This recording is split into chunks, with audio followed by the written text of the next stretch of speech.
had a great privilege to serve as the Minister of Education of Ontario, but I learned how to do that job by helping community groups like the parents here at St. Vincent de Paul. As a member of the opposition, as critic, we worked with parents to make sure that good neighborhood schools like St. Vincent de Paul didn't get closed as they were threatened to do under the Harris government. We had to work for weeks and actually months to persuade people, but finally we got this school to stay open.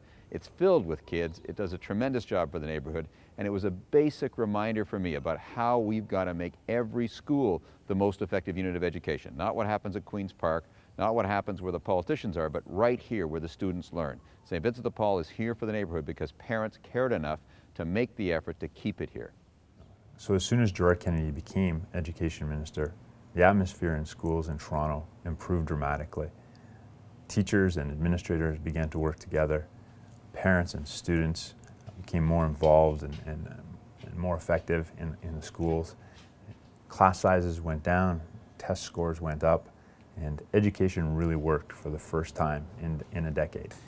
So I met Gerard Kennedy when Mike Harris was undermining everything that we believed in Ontario, and he has always been a fighter for people who are living on the margins, for people who believe in social services, for people who believe in a strong community. And he really turned education around in Ontario. He worked as an activist before Harris was defeated, and then once Harris was defeated and he became the minister, he had saved schools in Parkdale-High Park. He'd worked with school boards, with parent groups, and then when he came into office, he built strong relationships with teacher federations, with support workers, so that we could have 4 years of peace and harmony and we could reinvest in education. So he really got us going on a path that has improved education in Ontario immeasurably. He's worked at the provincial level, but he's worked in the community to help people who are living in poverty, whether it's on food bank issues or whether it's creating town hall situations where people can come and talk about their issues. And he always brought those voices to government. He always brought those voices from the community into government, and that's an extremely important part of his legacy. And the learning for me in working with him when I was his parliamentary assistant is that that's necessary for government to work well. You have to have community as part of what we do as government. So I'm very grateful to him personally. I'm grateful to him as a citizen of the province, and Ottawa needs Gerard. The Liberal team needs Gerard to be there, so I hope you'll support him. When I was Minister for Education, I learned a couple of things about the needs of children.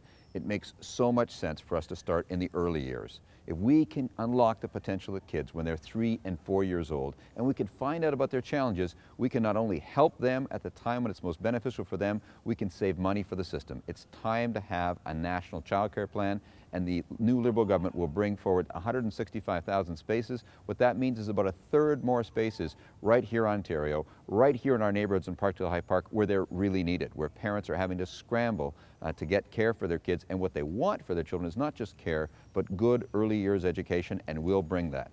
In addition, we need to make sure the federal government plays its role, being supportive of our K-12 education with French language education and so on, and we would expand that, but particularly in universities and colleges, making sure that students who are eligible in terms of having the ability and the drive are also eligible in terms of having the means. So we would make student loans easier to get, we would have more grants, and we would make it easier for students to repay that. We would make an entire shift, in fact, in how students finance themselves, going to whether it's college, university, or an apprenticeship. It's time for every student to have a good outcome in mind when it comes to education, and that means post-secondary education with full involvement from the federal government.